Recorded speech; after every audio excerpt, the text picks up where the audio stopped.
Bueno, vamos a ir ahora a algo que estoy seguro va a ser apasionante para todos. Está Pablo Schurman en línea, es abogado, profesor de Historia Constitucional Argentina en la Universidad Nacional de Rosario, director del Centro de Estudios de Historia Constitucional. Vamos a hablar del 12 de octubre y la conquista de América. Pablo, buen día, ¿cómo le va? Hola José Luis, buenos días.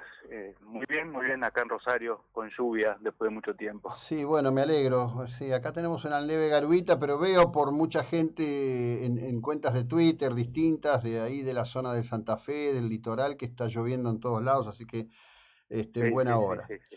Bueno, vamos a hablar de lo que cuenta. Leí con avidez su columna en Infobae sobre el tema del 12 de octubre y la significación de la conquista española.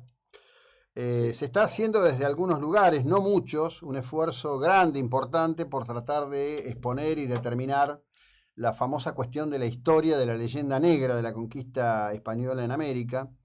En el día de ayer hubo nuevamente actos de vandalismo contra la figura de Colón en algunas ciudades de Estados Unidos, donde uno podría comprenderlo mejor porque la visión anglófila del tema de la conquista les podría otorgar particular sentido, digamos, a lo que hacen por la educación que han recibido. Lo que es curioso es cómo cada vez esto se pone más distorsionado en relación a que, por ejemplo, recientemente hasta Bergoglio le ha pedido a España que le pida perdón a México, ¿no? Claro, claro, claro. Sí, a ver, yo creo que estas cuestiones históricas que involucran muchos siglos atrás, ¿no? Y son fenómenos muy complejos. No estamos hablando, José Luis, de una batalla o de una Ujú. presidencia, estamos hablando de un fenómeno bien complejo. A veces la clave, me he dado cuenta en mis clases, está en hacernos preguntas lógicas y razonables, ¿no? Ujú. Y por eso mi nota en realidad tuvo mucha difusión, porque claro, porque es como una nota discordante, ¿viste? Cuando hay una Ujú. orquesta, entonces hay una nota mala, que es un Sí. registro de una nota discordante, molesta esa nota, ¿no? Porque al que está con la batuta le gusta que estén todos afinados, siguiendo la sintonía y el guión oficial. Entonces una Ujú. nota discordante como la mía generó polémica. Pero yo planteo cosas, creo que son bastante razonables. Ujú. ¿Acaso España fue la única nación europea que colonizó fuera de Europa? Y es la única que tiene que pedir perdón. Nadie le pide perdón, o nadie le exige a los holandeses que pidan perdón, y ellos fueron una potencia colonial. Ujú. Surinam, Sudáfrica, Indonesia, el nordeste de Brasil, fueron colonias de Holanda. Lo mismo podríamos decir de Inglaterra, lo mismo de Francia. Bélgica, en el siglo XIX, Ujú. tuvo la parte central del África, que era conocido, incluso cuando éramos chicos, se le decía aún el Congo belga. Ujú. Se calcula que murieron entre 7 y 10 millones de negros exportando a Bélgica marfil y caucho, en el siglo XIX, Sí, sí, sí, no en claro. el siglo XVI. Y nadie les exige a esos países, a sus gobernantes actuales, que pidan perdón por ese pasado colonial. La única que debe pareciera que pedir perdón eternamente es España, cuando justamente España se destacó por haber hecho cosas que no hicieron los otros. Por ejemplo, yo en la nota, José Luis, hablo de la fundación de hospitales Ujú. y de universidades. Desde que desembarcaron hasta que se fueron.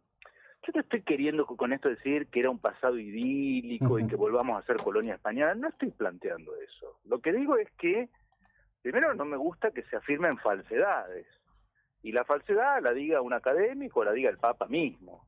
Si es una falsedad hay que decir, mire, eso es falso, ¿no? Y lo segundo es que siempre hay un interés detrás de esto, ¿no? Esto lo explica muy bien una autora española, Claro. María Elvira Roca Barea, que tuvo un bestseller, Imperiofobia, hace 4 años, que dice, eso al día de hoy le sirve a los anglosajones para seguir usufructuando esta suerte de que ellos están en un podio de la moralidad, de la ética, de la civilización, no son culpables nunca de ningún capítulo oscuro de la historia de la humanidad, y nosotros me refiero a los mediterráneos, Ujú.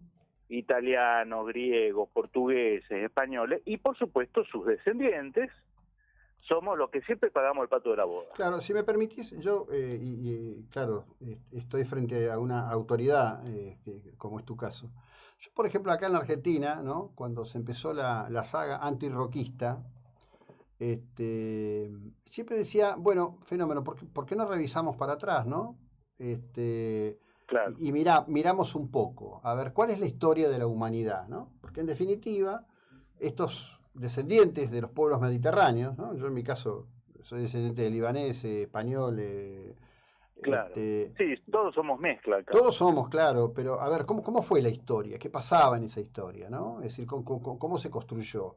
Se perdió la idea de que los españoles son una mezcla de godos, visigodos, ostrogodos, pueblos germánicos que vinieron arrasando con todo, que pasaron al Imperio Romano por encima y se apropiaron de las tierras. Es decir, lo que ocurrió cuando llegaron los europeos a América, que es inédito, nunca había ocurrido. Los mexicas fueron derrotados por Cortés y 200 tipos, o como ponés vos en tu artículo, por una alianza fenomenal de pueblos que habían llegado a odiar a los mexicas por la brutalidad con que ejercían el poder sobre ellos. Claro, Digo, es una abstracción que se hace permanentemente, como si aquí hubiera estado el Edén, el paraíso, todos rápidamente, como en las misiones guaraníes, aprendieron a tocar el violonchelo y eran unos sujetos emocionalmente mansos. No, caramba, por favor, la condición humana es única. claro.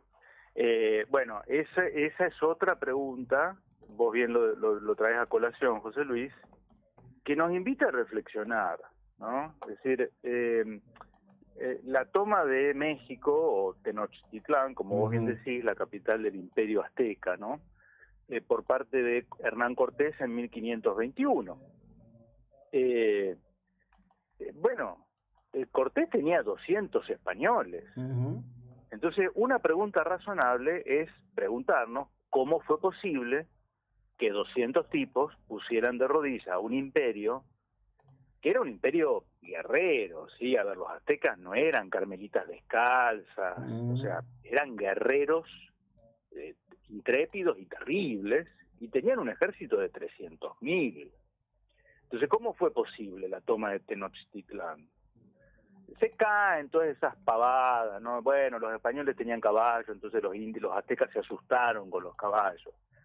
Bueno, se habrán asustado al ver el primero, cuando vieron que el caballo no era carnívoro, que comía pasto y que el caballo sangraba con un flechazo, le perdieron el miedo. No, la superioridad armamentística de los españoles. ¿Qué superioridad armamentística? Era el siglo XVI. Venían con arcabuces. Esa era su artillería, arcabuces. Pongan en YouTube, invito a los que nos escuchan, cómo era cargar un arcabuz en el siglo XVI. Podrían haber bajado el primer indio que los venía a atacar, pero el segundo indio, mientras estaban cargando el arcabuz, le partía la cabeza un piedrazo. Entonces, esa pregunta, José Luis, nos lleva a indagar, bueno, ¿y cómo pudo entonces? Y pudo porque tuvo 200.000 indios de su lado, Cortés. ¿Y quiénes eran esos indios? ¿También aztecas? No, no eran aztecas. Eran de otras etnias sometidas a los aztecas. Porque los aztecas eran un imperialismo cruel, antropófago, y que con sus esclavos hacía sacrificios humanos. Esta es la realidad documentada. Esta es la realidad documentada. Y cuando viene Cortés dice, nosotros vamos a ir contra estos tipos que los oprimen a ustedes. Después Cortés quizás pensaba para sí, el dueño voy a ser yo. El dueño voy a ser yo. Es cierto, sí. Iban a conquistar, sí, no venían a repartir caramelos. Es cierto, sí. Pero por lo menos yo no voy a hacer sacrificio humano con sus hijos. Le dijo a los tlaxcaltecas, a todas estas decenas de pueblos sometidos. Y el gran engaño es que la leyenda negra le hace creer, por citar la Ciudad de México, ¿no? 20 millones de habitantes, que todos los habitantes que hoy caminan por México, Distrito Federal, son descendientes de los aztecas, cuando eso es una mentira. A lo sumo 2 millones de esos 20 descenderán de los aztecas. Los otros descienden de las etnias sometidas a los aztecas que fueron liberadas por España. Esta es la verdad histórica. El que quiere, qué sé yo, creer en los ovnis, bueno, que crea. Claro. Pero a mí no me gusta que se afirmen falsedades. Sí, bueno, justamente en ese predicamento, la verdad, debo decirte que me sentí un poco menos solo en esta pequeña barca, porque es un tema increíble cómo se ha ido conformando esto, que empezó en realidad como una cuestión de mandato ideológico de Fidel Castro cuando se llegaban a los 500 años de la celebración del descubrimiento de América. Esto no empezó por casualidad, esto no es algo que ocurrió así nomás, ¿no?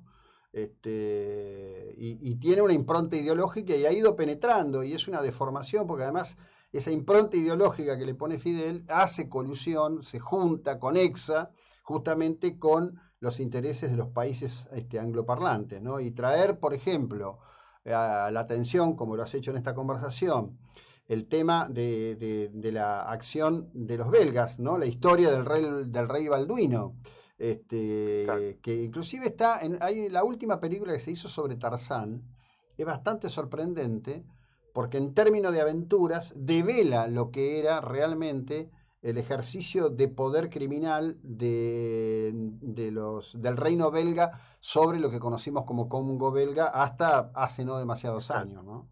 Exacto. Sí, muy interesante. Y yo, José Luis, lo que sí me interesa destacar es que esto no es algo que nos interese a los historiadores solamente. No, claro. Esto de derribar las estatuas de Colón o de moverlas de lugar en su emplazamiento tiene una proyección política. Obvio.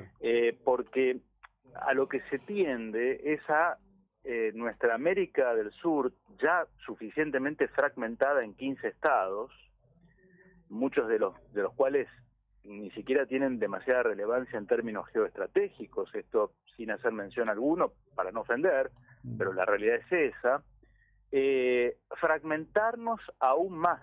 Por eso se fomenta el indigenismo que se está fomentando. Sí, claro. Porque de ese modo va a ser imposible una unidad sudamericana, la patria grande sudamericana, la nación sudamericana con la que soñaron nuestros libertadores.